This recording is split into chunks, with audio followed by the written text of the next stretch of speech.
Welcome back to the Sanctum Sessions podcast. This is episode 2, so it's time for you to sit back, relax, and enjoy a story. It's a cool 70 degrees in the shade. You can barely see the sky if you're in the forest, and the sounds of laughter and splashing permeate the air.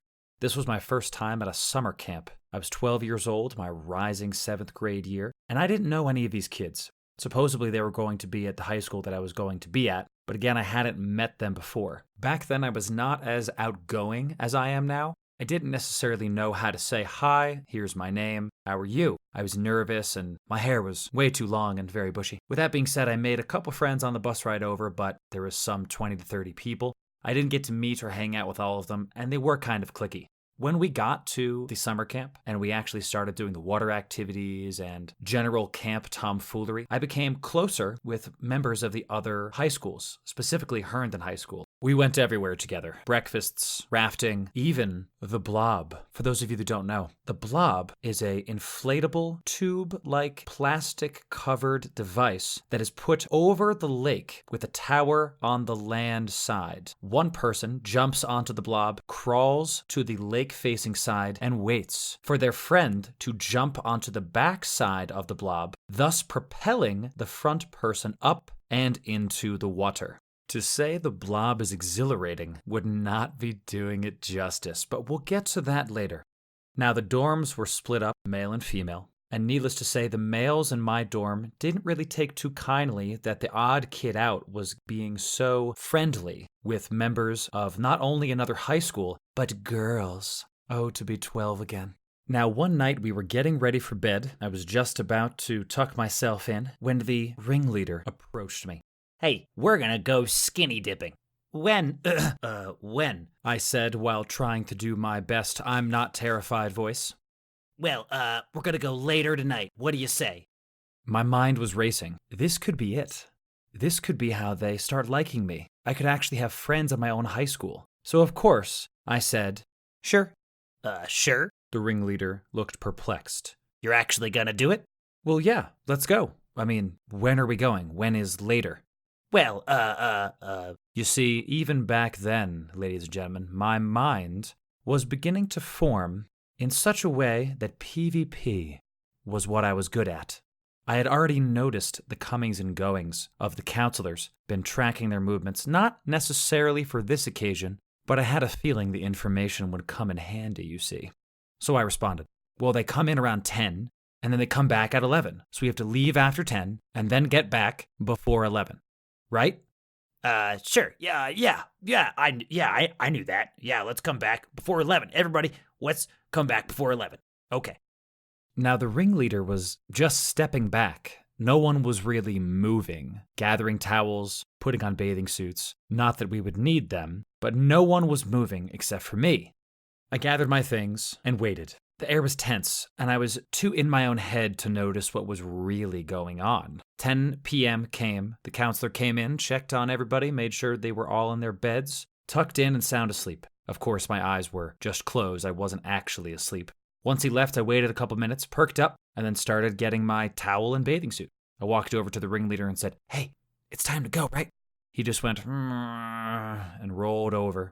The other kids that were awake looked at me with this look of like, what is he even doing? And rolled over. It clicked. They didn't actually want to go skinny dipping, I thought. They just want to make fun of me. But I had decided I was going skinny dipping. So I made my way to the door, and the ringleader got up a little bit and said, "Where are you going?" "I'm going skinny dipping." And he said, "What? You can't do that. They're going to come back." I was like, "Yeah, at 11. And I shut the door. Now again, I was just a young Loru at that point, and I had never done something so bold. The skinny dipping, yes, but doing a semi-sick burn while shutting the door and dropping the mic, it was unheard of. But I would have to relish in that glory later, because the task was at hand. Shadows danced along the walls of the hallway, lit only by the moon above. Big bay windows let in, leaves scratching at the floor. I was a little bit scared, I'm not going to lie. I'd never done something like this before. I creeped down the stairs. The creaking each step made did not help my mental state one bit. I finally made it to the door, and I heard whispers behind me. Spinning, I saw 2 camp counselors chatting with each other. In a flash, I ducked outside, sprinted for the tree line, and hid in some bushes. Amid my panting and heart thumping in my chest, I realized I was outside. I was already halfway there. I could see a cool mist coming in over the lake, so I made my way down via the tree line. I tried to stay hidden as best I could, but to be honest, my pale white skin at that point probably wasn't the best form of camouflage. I essentially glow in the dark even to this day. The tree line parted, and it was me, the moon, and the lake. So I did what I came to do. I took off my amazingly floral swim trunks and jumped in the lake. The water was freezing cold. When I say freezing, think Seinfeld shrinkage episode freezing. You know what I'm talking about. However, even with the cold, I was ecstatic. I had set out to do a thing, and I did it. So as I breached the surface of the water, I was smiling and very happy. But this moment of elation was to be short-lived. Because while I was drying off, I wasn't really paying attention to what was around me. I snapped out of my own thoughts at the sound of giggling. Feminine giggling. I spun around to see blonde hair illuminated by the moon. At least 9 women that I could count were staring at me. I couldn't see their faces, but I could see their shoulders moving as they laughed at the soaking wet pale boy. I snatched my swim trunks from the ground and sprinted as fast as I could back to my dorm. Laughter rising in the woods behind me, as if the trees themselves were pointing and mocking. I had just enough wherewithal to get the mud off of my feet before I went inside of my dorm. Once I was done with that, I crept up the steps, creaks galore, back into the room, shut the door slowly, jumped in bed. My heart was pounding. The entire dorm had woken up at the sound of me coming in. I wasn't so subtle at shutting the door. This prompted a visit from a counselor earlier than 11. They opened the door, checked we all were in bed, and all I could think of was, please don't look at my towel. Please don't look at my towel. It was covered in mud. They checked all the beds, came to mine, stood over my bed, knelt down, touched the floor. It was a little wet. I could hear him look at me, look back at his friend, and then they left. That was it, I thought. I'm in the clear. I did it. My thoughts went back to the females that had laughed at me. But they didn't see my face. I couldn't see their face. How would they know it was me? I don't necessarily have distinguishing features. What, they saw a brown-haired, soaking wet pale kid? That was 3/4 of my dorm. And there were other dorms. I would be fine. I kept telling myself these kind of things over and over again. Once again snapped out of my own thoughts by an external voice. Well, did you do it? The ringleader, of course. I turned in my bed, still sort of wet. Said, yeah, I did. We don't believe you.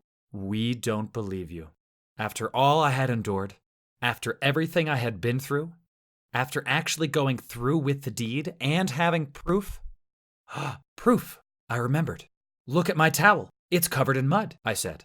You could have gotten that mud from anywhere. We went back and forth like this for a couple minutes. Once I could see that he was not going to believe me, I simply rolled over in my bed and went to sleep. Once my mind had quieted down, of course.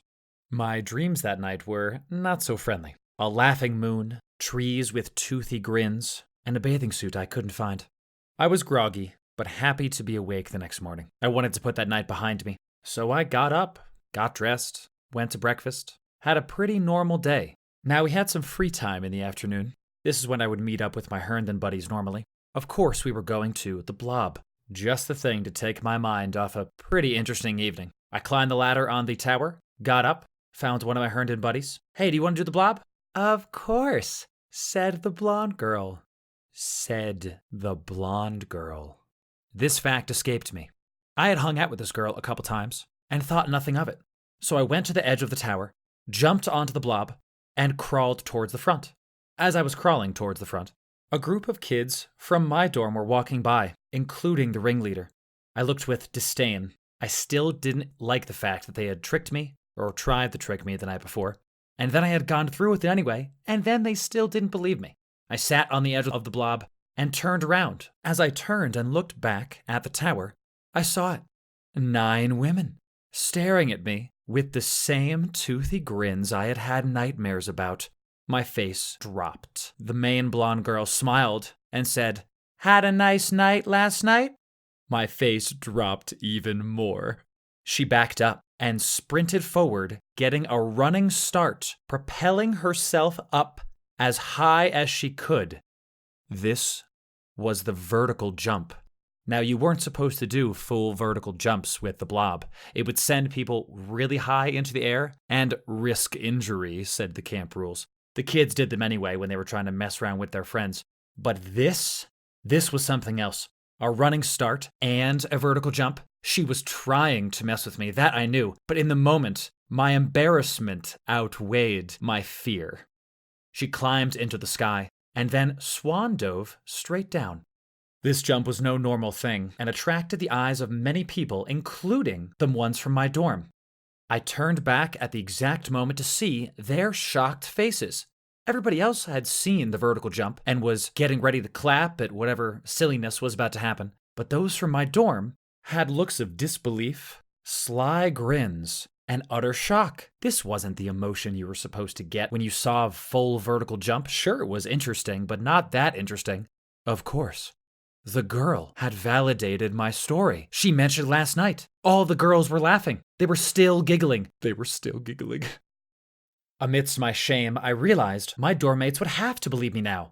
The Herndon girls had validated my story. They would believe me now. The girl hit the Blob. The running start full vertical leap had landed and sent me into the stratosphere. As I flailed like only a 12-year-old Loru can, I realized something. Why settle for a skinny dipping story when you can make the biggest splash this summer camp has ever seen? No one else was going to get this high. No one else was going to get this kind of air. So let's use it. I forced my body to stop flailing. I tucked my arms and legs into the standard corkscrew formation and plummeted towards the water. The last thing I saw before I hit the water was the ringleader, face aghast, surrounded by faces of cheering, clapping, and genuine smiles. The impact, coupled with the freezing cold water, shook me out of my reverie. I swam back to the surface to be greeted by both the Herndon girls and my dorm. My dorm mates were high-fiving me for the biggest splash they'd ever seen. The girls that I'd been hanging out with were blushing a little bit, but still laughing. It was the single best afternoon of the entire camp that year. And this was only the first time I had been to camp. This concludes the second episode of the Sanctum Sessions podcast and episode 2 of Storytime with Loru. If you enjoyed this episode, make sure to subscribe on whatever platform you prefer. We're on all the big ones. If you want to catch us on Twitch, head on over and search for Lorumirth, or open up a new tab in your browser, type in loru.tv, press enter, it'll take you where you need to go. I hope you all enjoyed, and I will see you on the next episode of the Sanctum Sessions podcast. See you next time.